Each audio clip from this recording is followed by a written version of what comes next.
What is up, you guys? This is MiniSuperHeroes Today. This video will contain massive spoilers for the Obi-Wan Kenobi series on Disney+, so if you're not caught up on episodes, do that and come on back. Well guys, Kenobi has come to an end, so in today's video, I'll be showing you how to build all of the new characters from the finale of Kenobi using 100% official LEGO parts and pieces. Now naturally, a lot of these figures have appeared in other episodes already, so to see those tutorials, go back and watch my previous videos, because today's just going to focus on the new ones. So here we have Riva in her brown hood that she wears on Tatooine. Now I thought I would show you how to build this because it is kind of a new variation on what we've been building on the last several weeks here. So just for a recap, the legs come from the Imperial Engineer or the Imperial Gunner from LEGO Star Wars. The torso is the flipped around torso from Shadow from Ninjago with black arms and black hands. The lightsaber comes from one of the Sith Inquisitor figures from the LEGO Rebels theme, of course. The head comes from Monica Rambeau from the LEGO Marvel theme. And then, of course, I just gave her a brown hood and brown cape from Star Wars. Obi-Wan wears this long brown cloak that doesn't have sleeves, and I thought that was kind of interesting because most times we see cloaks like this, they do have the matching sleeves, so I wanted to show you how to build it. The legs come from Commissioner Gordon from LEGO Batman. The torso is Ben Kenobi with the brown cape on. Then I used these dark tan arms with the flesh tone hands to kind of give it that look that the brown only goes for this, just like the show. Then the head is from the most recent versions of Obi-Wan as of this video, and the hair comes from Ron from the LEGO Harry Potter collectible minifigure series.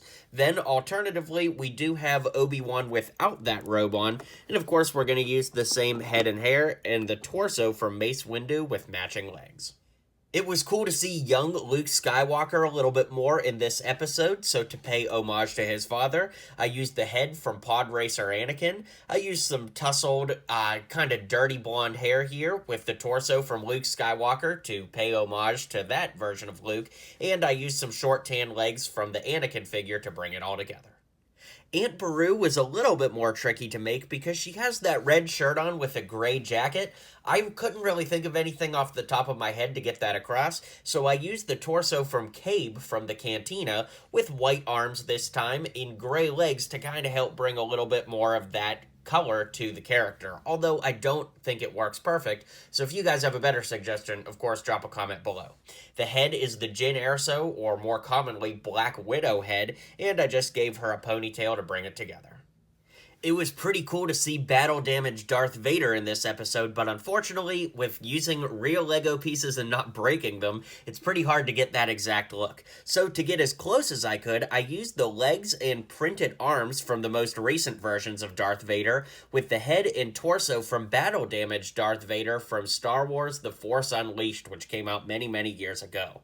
Now, to get to the head, I do think that there are some variations. Of course, what you see here is that head I just mentioned with the neck piece of the Darth Vader breathing apparatus, although that breathing apparatus is also printed on the head, so if you got rid of that, I do think it looks pretty decent without it as well, if you, for some reason, didn't want to use that piece, but also, if you have this piece from the Imperial Trooper, the Black Imperial Trooper that is, from either the original Death Star playset or the very rare Battle of Endor playset, you could put that on there, and then you get kind of the back half of Vader's helmet with the mask printed on, and I do think that that's a pretty decent look in and of itself. So let me know which of the three variations of the head you guys like best, and we'll keep moving on.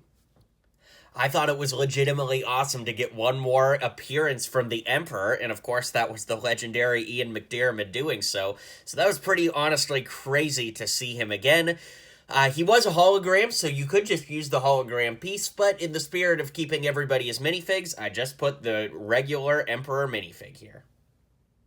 We see Princess Leia get a holster in this episode, so I put a brown belt on the previous Leia design, which of course had a classic ponytail, the head from Lex from LEGO Jurassic Park, the torso from Princess Leia, and some short gray legs because for some reason I don't have short white legs in my collection. Go figure.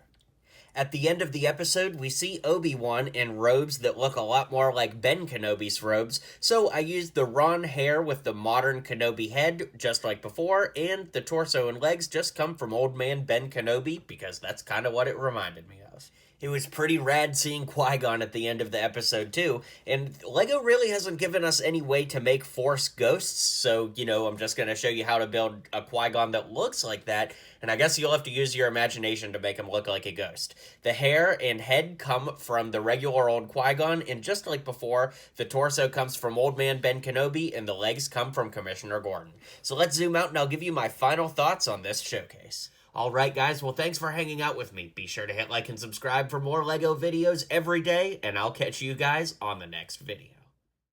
Well, you made it to the end of the video. Thanks for hanging out with me today, and don't forget to hit like and subscribe, and maybe check out one of my other videos listed here.